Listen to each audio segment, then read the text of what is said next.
Assalamualaikum warahmatullahi wabarakatuh. Salam sejahtera untuk kita semua. Semoga seluruh peserta didikku dalam keadaan sehat dan masih tetap semangat.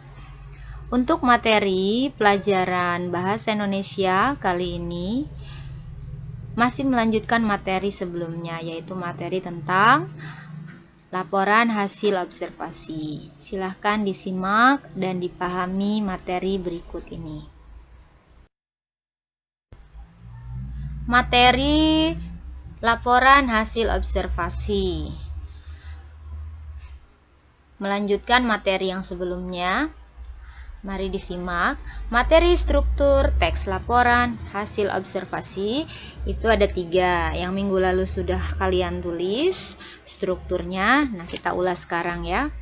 Di sini ada 3 struktur yang ada di dalam sebuah teks laporan hasil observasi. Apa saja? Yaitu pertama, pernyataan umum atau klarifikasi yang isinya adalah pembukaan atau hal yang akan disampaikan dalam teks tersebut.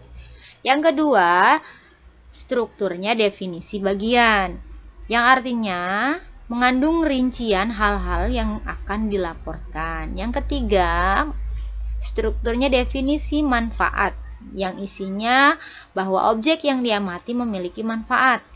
Masing-masing dari ketiga struktur ini harus ada di dalam sebuah teks hasil observasi. Di sini Ibu punya sebuah teks ya. Teksnya teks laporan hasil observasi dan sudah Ibu peta-petakan struktur-strukturnya. Mari disimak berikutnya. Baiklah, Ibu di sini punya sebuah teks ya, contoh teks laporan hasil observasi yang berjudul kelinci. Nah, di dalam teks ini sudah Ibu peta-petakan mana struktur-strukturnya. Silahkan kalian baca dan kalian pahami. Selanjutnya, pada teks laporan hasil observasi yang berjudul kelinci ini, kalian sudah membacanya dan kalian juga sudah memahami, serta Ibu juga sudah membagikan bagian-bagian struktur teks laporan pada contoh teks laporan hasil observasi yang berjudul kelinci ya. Di dalam teksnya sudah ada struktur-strukturnya. Yang pertama ada pernyataan umum, yang kedua definisi bagian, yang ketiga definisi manfaat. Ketiga struktur itu ada di dalam teks yang berjudul kelinci. Nah, dari sini mari kita lanjutkan. Setelah kalian membaca contoh teks laporan hasil observasi yang berjudul kelinci, kalian tentu sudah bisa memahami isi yang ada di dalam teks tersebut. Setelah kalian memahami, sekarang di bagian ini kalian harus bisa mengerjakan tugas.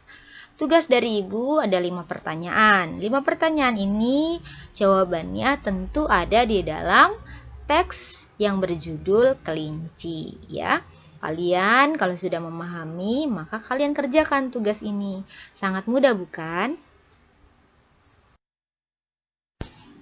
Baiklah, kalian sudah memahami tentu materi yang sudah disampaikan dan kalian pun sudah membaca contoh teks yang berjudul kelinci ya. Kalian sudah memahami, kemudian kalian pun sudah mengerjakan tugas yang sudah Ibu berikan. Tetap semangat dalam belajar dan sampai jumpa di materi berikutnya, masih di materi teks laporan hasil observasi. Sampai jumpa minggu depan di materi yang sama. Ibu cukupkan materi hari ini dan Ibu ucapkan wassalamualaikum warahmatullahi wabarakatuh.